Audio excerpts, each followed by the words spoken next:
जय हिंद स्टूडेंट्स। आज इस वीडियो में percentage compositions, empirical formula and molecular formula इसके बारे में डिस्कस करेंगे।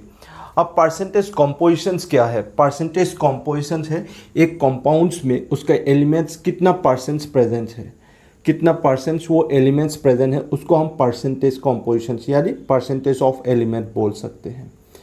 इसलिए इसका डेफिनेशन लिख सकते हो, it is the number of parts by mass of element present in 100 parts of by mass of A compounds. मतलब एक कंपाउंड्स के 100 पार्ट्स में कितना portion mass of element present है, जो भी एलिमेंट प्रेजेंट होगा कंपाउंड्स में। मतलब इसको निकालेंगे तो क्या लिख सकते हैं, मास ऑफ एलिमेंट्स, जो मास एलिमेंट्स का जो मास होगा कंपाउंड्स में, divided by molar mass of compounds into 100%। ऐसे एग्जाम्पल जैसे मैग्नीशियम सल्फेट में हम मैग्नीशियम्स का परसेंटेज निकालेंगे तो क्या होगा, मैग्नीशियम्स कितना होता है 24 होता है उसका gram atomic mass, divided by क्या होगा मोलर मास मैग्नीशियम सल्फेट का 120 होगा। सो 24 डिवाइडेड बाय 120 इंटू 100% करेंगे तो 20%। ऐसे हम सल्फर के लिए निकाल सकते हैं मैग्नीशियम सल्फेट में तो 32 बाय 1/20 इंटू 100% करेंगे तो 26.67% होगा। ऐसे ऑक्सीजन के लिए हम निकालेंगे तो मैग्नीशियम सल्फेट में कितना परसेंट है 64 डिवाइडेड बाय, क्योंकि 4 ऑक्सीजन एटम्स है तो 16 इंटू 4 होगा तो 64 डिवाइडेड बाय 120 इंटू 100% होगा तो 53.33%। ऐसे हम एक कंपाउंड्स में उसका एलिमेंट कितना परसेंट प्रेजेंट है बाय मास उसको निकालेंगे तो उसको हम परसेंटेज कॉम्पोजिशंस या परसेंटेज ऑफ द एलिमेंट्स बोल सकते हैं। ऐसे हम परसेंटेज कॉम्पोजिशन कैलकुलेट कर सकते हैं। नेक्स्ट अब empirical formula and molecular formula. Students अब देखो एम्पिरिकल फार्मूला मतलब क्या है। एम्पिरिकल फार्मूला है the chemical formula of a compound which express the simplest whole number of ratio of the atoms of various elements present in a one molecule of compounds. मतलब एक compounds का molecules में वो जो भी elements present रहेगा उस elements का क्या होगा रेशियो रिप्रेजेंट करेगा। मतलब ये एग्जांपल्स देखो, ये इथेन का एग्जांपल्स है, इसमें हम CH3 ऐसे लिख सकते हैं। ये CH3 को हम एम्पिरिकल फार्मूला बोलेंगे और इस एम्पिरिकल फार्मूला में क्या रिप्रेजेंट कर रहा है, ये कार्बन एंड हाइड्रोजन्स का रेशियो रिप्रेजेंट कर रहा है। इस इथेन फार्मूला में कार्बन एंड हाइड्रोजन्स कितना रेशियो में है 1:3 ये रिप्रेजेंट कर रहा है।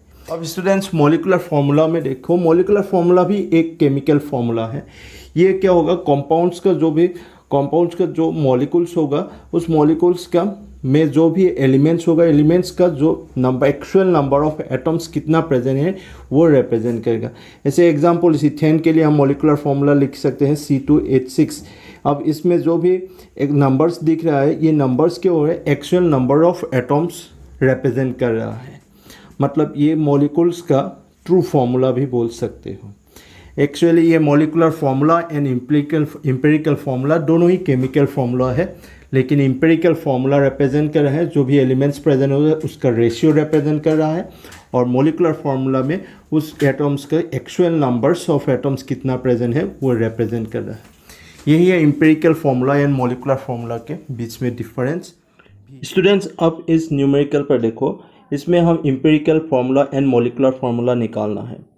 अब न्यूमेरिकल्स में क्या है, an organic substance containing carbon, hydrogen, oxygen give the following data. Carbon equal 40.687%, hydrogen equal 5.085%, oxygen equal 54.228%, and the molecular mass of the compound is 118 U.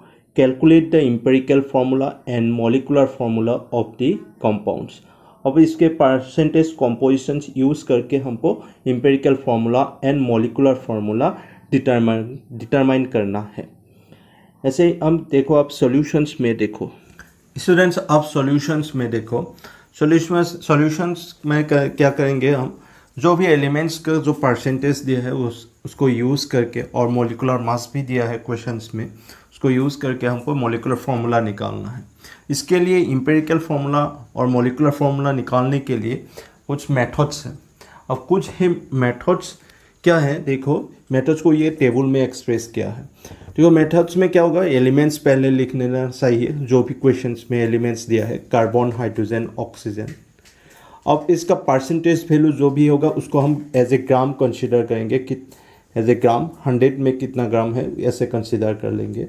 40.687 ये कार्बन्स के लिए दिया है क्वेश्चंस में, हाइड्रोजन्स के लिए 5.085 है, ऑक्सीजन्स के लिए 54.228 दिया है परसेंटेज सब। अब इसका ग्राम एटॉमिक मास कितना होगा, 12 होगा कार्बन के लिए, हाइड्रोजन के लिए 1, ऑक्सीजन के लिए 16। अब इस मेथड्स में क्या करना होगा, इसको हम मोल्स में कन्वर्ट कर लेंगे। मोल्स में कन्वर्ट करेंगे तो क्या होगा, given mass divided by molar mass होता है। सो 40.687 डिवाइडेड बाय 12, इसको ग्राम एटॉमिक मास को ही हम मोलर मास बोल सकते हैं। अब डिवाइडेड बाय 12 इक्वल 3.39। अब 5.083 इक्वल डिवाइडेड बाय 1 होगा, इसका मोलर मास ये है 1 ग्राम एटॉमिक मास ही, सो 5.085 होगा। अब इसके लिए 54.228 डिवाइडेड बाय 16, इसका भी वैल्यू निकलेगा 3.39 ऑलमोस्ट। अब इसके बाद नेक्स्ट सेकेंड मेथड्स में क्या होगा, मोलर रेशियो या एटॉमिक रेशियो निकालना है। इसके लिए क्या करना होगा, जो पहले मोल्स निकाले थे, मोल्स का जो स्मॉलेस्ट मोल्स होगा उसके हम तीनों को डिवाइड करना होगा, ऐसे हम मोलर रेशियो निकाल सकते हैं। इसका स्मॉलेस्ट मोल्स क्या है, 3.39 ही है स्मॉलेस्ट मोल्स, इसलिए तीनों से ये 3.39 से डिवाइड किया। तो इसके लिए फर्स्ट कार्बन के लिए 1 निकला, हाइड्रोजन के लिए 1.5 निकला, ऑक्सीजन के लिए भी फिर 1 ही निकला। अब इसको हम सिंपलेस्ट होल नंबर रेशियो में कन्वर्ट करना होगा, क्योंकि ये तो फ्रैक्शंस में है। अब सिंपलेस्ट होल नंबर रेशियो में कन्वर्ट करने के तो क्या होगा, इसमें 2 इंटू करने से ही ये कन्वर्ट हो जाएगा सिंपलेस्ट होल नंबर रेशियो के लिए। इंटू 2 1.5 के 3 हो गया, अब तो 2 किया तो 2 ही, मतलब 232 इसका सिंपलेस्ट होल नंबर रेशियो होगा कार्बन एंड हाइड्रोजन के लिए। कार्बन, हाइड्रोजन, ऑक्सीजन के लिए हम 2:3:2 होगा। इसके लिए हम इम्पेरिकल फॉर्मूला लिख सकते हैं, C2H3O2। हमने लिखा था इम्पेरिकल फॉर्मूला के डेफिनेशंस में क्या बोला था, जो भी एलिमेंट्स होगा उस एलिमेंट्स का रेशियो रिप्रेजेंट करता रहेगा। अब इसका रेशियो ये है तो इम्पेरिकल फॉर्मूला ये होगा C2H3O2। अब इसको मोलिकुलर फॉर्मूला में कन्वर्ट करने के लिए हमको क्या करना होगा, इम्पेरिकल फॉर्मूला मास निकालना होगा। इम्पेरिकल फॉर्मूला मास कितना होगा, इसमें कार्बन 2 है 2 इंटू 12, हाइड्रोजन 3, ऑक्सीजन 2 है, 2 इंटू 16 हो गया तो 59 निकलेगा इम्पेरिकल फॉर्मूला मास। और इसके क्वेश्चंस में मोलिकुलर मास 118 क्वेश्चंस में ही गिवन है।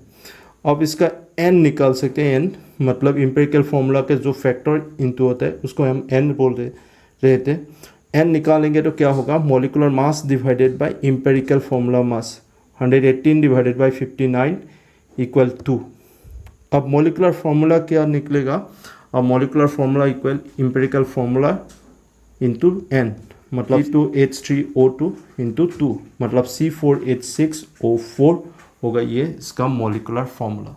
हम ऐसे ही इम्पेरिकल परसेंटेज कंपोजिशन से हम मोलिकुलर फॉर्मूला या इम्पेरिकल फॉर्मूला भी निकाल सकते हैं।